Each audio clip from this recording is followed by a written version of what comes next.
E Marlon Freitas, enfim, é jogador do Palmeiras. O último entrave foi superado nas últimas horas. E ele dizia a respeito a 10% do valor da negociação, que pertenciam a Marlon Freitas e seus empresários. O Botafogo era contrário ao pagamento desses 10%. Só para você entender o negócio. O Palmeiras se comprometeu a pagar 35 milhões de reais. O Botafogo tinha 90% dos direitos econômicos, 10% do atleta e dos seus representantes. Pois bem, o Márcio Bittencourt e o Henrique Spetzeri, que representam o Marlon, queriam receber esses 3 milhões e meio de reais, que equivalem a 10%. O Botafogo foi jogo duro e disse que o negócio poderia cair caso eles insistissem nessa cobrança. Para não perder o acordo, o Marlon Freitas e seus representantes desistiram da cobrança dos 3 milhões e meio de reais. E o Botafogo vai ficar com 100% da grana paga pelo Palmeiras. Contei para vocês, pagamentos em 4 parcelas até janeiro de 2027. Os documentos estão sendo trocados, vão ser assinados. Marlon Freitas nos próximos dias passará por exames médicos e é o primeiro reforço alviverde para 2026, volante de 30 anos de idade, que chega com um salário pouco superior a 1 milhão de reais por mês, melhor contrato da sua carreira. Contrato de 3 temporadas. Nos tempos de Botafogo ele ganhava 600 mil mensais. John Textor ainda tentou convencê-lo a estender seu contrato para ficar no Fogão. O Marlon Freitas disse que não, que preferiria se mudar para o Palmeiras, e é assim que vai acontecer. Para vocês entenderem como as operações por lá são complexas. O Palmeiras está atrás de zagueiro, isso não é novidade para ninguém, mesmo tendo contratado o Bruno Fux. Aí o Palmeiras tentou o Vitão, não conseguiu, o Vitão está a caminho do Flamengo. O Palmeiras tentou o Nino, não conseguiu, o Nino deve continuar no Zenit, pelo menos foi essa a última resposta do Zenit. Clube russo muda de opinião como quem muda de roupa. E aí surgiu, mais recentemente, um outro nome para o Palmeiras, do Ibanez. Zagueiro brasileiro, apesar do nome, é revelado no Fluminense, vendido para Roma, e da Roma ele foi para o Al-Ahly, da Arábia Saudita. A Roma vendeu ele por 25 milhões de euros, não, perdão. A Roma vendeu ele em 2023 por 28 milhões e meio de euros. 28 milhões e meio de euros. O salário do Ibanez na Arábia Saudita gera na casa dos 5 milhões e 400 mil reais por mês. Zagueiro, tá?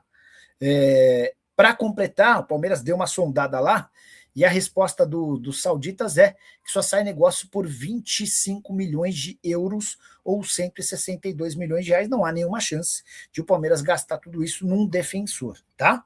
Então, o Palmeiras vai precisar buscar outras alternativas para o sistema defensivo. Vou falar agora sobre Fabinho, volante recentemente convocado para a seleção brasileira, 32 anos de idade, passagem pelo Liverpool e atualmente no Al-Ittihad, jogador que já foi pretendido ou sondado por Palmeiras, Cruzeiro, Flamengo e Fluminense. O último a buscar informações do atleta foi o Fluminense, e o Fabinho deixou bem claro algo que serve para os outros clubes brasileiros. Ele descarta qualquer possibilidade de atuar no Brasil a partir de janeiro. Teve uma série de sites cravando que o Al-Ittihad estava disposto a quebrar esse contrato para liberá-lo de forma antecipada. O Fabinho não vai aceitar, até porque tem direito a 11 milhões de reais por mês de salário. Se ele tem mais 6 meses de contrato na Arábia Saudita, a gente está falando de 66 milhões de reais. Que um clube brasileiro lhe ofereça 2 milhões de reais por mês. São 9 milhões de reais perdidos por mês durante 6 meses.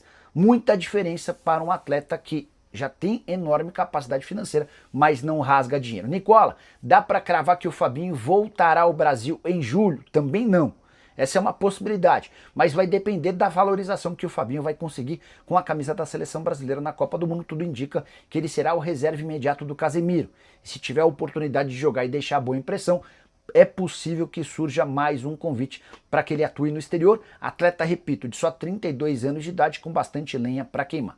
Se precisar ou tiver a intenção de voltar ao Brasil na metade do ano, não faltarão interessados. O Palmeiras e especialmente o Fluminense foram aqueles que mais demonstraram intenção, embora possa contar também que jogadores importantes do Flamengo, como Alexandre e Danilo, chegaram a fazer contato com ele, pedindo para que o jogador fosse contratado. Bora falar agora sobre o Palmeiras, mais um zagueiro descartado no Verdão. O Palmeiras não tem conseguido avançar na busca por um defensor, posição extremamente importante dentro do elenco. Primeira tentativa do Vitão, que acabou se acertando com o Flamengo, daqui a pouco a gente fala sobre o Vitão. Depois o Palmeiras sondou o Zenit para tentar a contratação do Nino.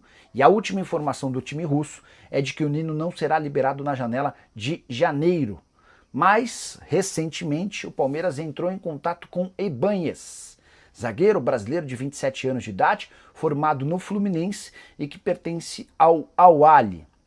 A pedida do time saudita é assustadora, 25 milhões de euros ou 162 milhões de reais. Não há a menor lógica de um clube brasileiro desembolsar tudo isso por um defensor, especialmente porque o Ibañez ganha 5 milhões e 400 mil reais por mês de salário. Vale a lembrança de que o Ibañez se tornou recentemente um dos zagueiros mais caros do futebol mundial.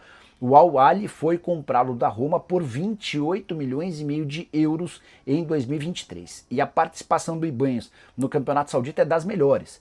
Jogador extremamente rápido, bom de cabeça, sai bem com a bola nos pés. Temporada atual de 19 jogos, sempre como titular e 2 gols marcados. Seguinte, já que vocês falaram em vice-campeão, isso traz à tona o ano do Palmeiras, que é o tema que nós vamos desenvolver hoje, sobretudo aqui no programa. Vamos falar do Palmeiras em 2025 e aqui, ó, um resumo dessa história toda.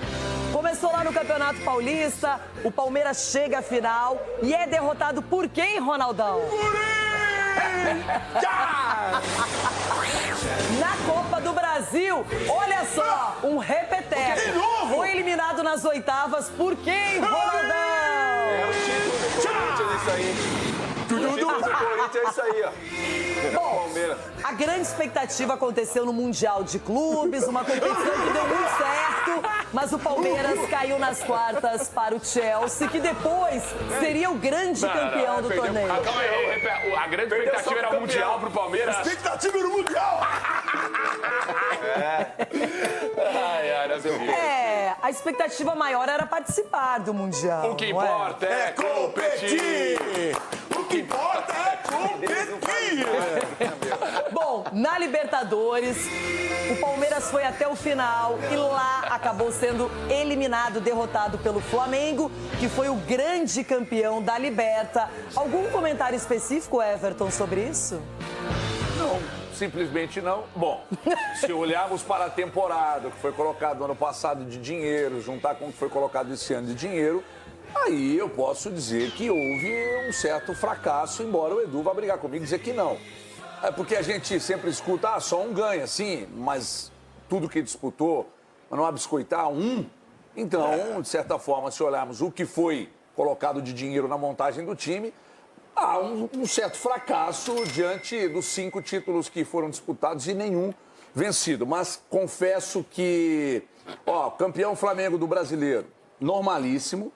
Libertadores com o Flamengo, normal. Mundial ter sido eliminado pelo Chelsea, normal. Agora, Copa do Brasil e Campeonato Paulista, Renata, não abiscoitar nenhum dos dois e sair pro Corinthians dos Isso dois. que tá pesando, Isso é que pesa na temporada. Né? A vergonha tá aí, né? A Marco Aurélio Cunha, o Campeonato Brasileiro foi uma disputa bem intensa. Em algum momento, o Palmeiras jogou um futebol vistoso, elogiável e acabou sendo segundo lugar, vice-campeão. E o resumo da história é que os dois algozes do Palmeiras no ano de 2025 foram Corinthians e Flamengo. Renata, o Palmeiras fez uma temporada boa. Obviamente, se espera muito mais de quem tem recurso, quem tem um treinador que está há 5 anos, quem tem todo esse domínio do futebol paulista e brasileiro, e não aconteceu. Eu acho que não há o que reclamar sob o ponto de vista financeiro. Investiu muito, mas arrecadou muito também. Vendeu jogadores muito bem. Então, no final da conta, o Palmeiras teve lucro. Só não teve lucro esportivo, que é o que o torcedor quer. Mas eu acho que é uma temporada ruim, sob o ponto de vista de títulos, mas muito exitosa sob disputas e competições. Não há o que falar do Palmeiras. Eu acho que o Palmeiras é um clube muito bem organizado e que quisera eu que o São Paulo tivesse sido tudo isso. Chico Garcia, começando lá pelo Campeonato Paulista, vale lembrar que o Palmeiras teve problemas na competição, demorou até para garantir uma classificação, uma continuidade, mas chegou na final e foi surpreendido pelo Corinthians. Só que todo mundo lembra também que no Campeonato Paulista, o Abel fez uma programação diferente para a temporada, pensando justamente no Mundial de Clubes. É isso que eu ia falar. O calendário do Palmeiras era diferente, juntamente com outras equipes, né? Com o Fluminense, Botafogo, né? Outras equipes que foram para o Mundial. E o Abel deixou muito claro, talvez até tirando um pouco da pressão, né? Do tipo, a gente não está pensando no Paulista agora, a gente está pensando lá na frente. Desvio de foco. Pode ser, mas assim, obviamente o Palmeiras tinha um foco não só na Copa do Mundo, de clubes, que era uma coisa diferente, que daria prestígio e tudo mais, mas também no segundo semestre. A gente sabe, o Abel sabe que os títulos mais importantes são decididos agora nessa reta final que passou. Então ele também fez essa programação, além da reformulação. E aí teve um aspecto físico, o Flaco Lopes não estava bem, os jogadores que voltaram das férias... Olha o pênalti que o Félix Torres faz, esse cavalo do Félix Torres, olha o que ele fez passou. aí, velho. Ronaldo, o Hugo pegou, calma, o Ronaldo fica vendo o VT, aí fica falando, ai meu Deus do céu, vai tomar o gol. Não, já acabou, o Corinthians foi campeão. Olha lá, pegou. E mesmo assim, com todas as dificuldades, é claro que falar isso agora, né? Esqueçam esse paulistinho. O Palmeiras ter dificuldade, mas teve na reformulação, questões físicas, em foco. Mesmo assim, chegou na final e, cara, se o Veiga converte aquele pênalti, o futebol é isso. Ronaldão, e na Copa do Brasil, parece que o filme se repetiu. Mas é lógico. Só que nas oitavas de final, clássico paulista da Copa do Brasil e o Corinthians eliminou o Palmeiras. Então, quando pega o Corinthians, aí eu vou na linha do Chico. Porque o Abel, ele muda o foco logo no começo do ano. E termina o ano sem foco nenhum. Ele muda o foco, ele entrega o Paulistinha pra nós, entrega a Copa do Brasil pra nós, falando o quê? Que tinha o Mundial. Como se fosse vencer o Mundial, né? Só ele queria vencer o Mundial, mais ninguém. Então não deu certo. Agora, Libertadores e Brasileiro tá na conta do Abel também. Porque ele tira o foco da rapaziada, a rapaziada destrava e o Palmeiras fica nesse... Porque foi um vexame. Foi um vexame. Vocês estão falando que foi bonitinho pra agradar o Abel. Então, eu também acho que foi bonitinho pro Abel. 100 títulos a temporada, claro que isso tem um peso, ainda mais pela qualidade e pelo patamar estabelecido pelo próprio Abel Ferreira.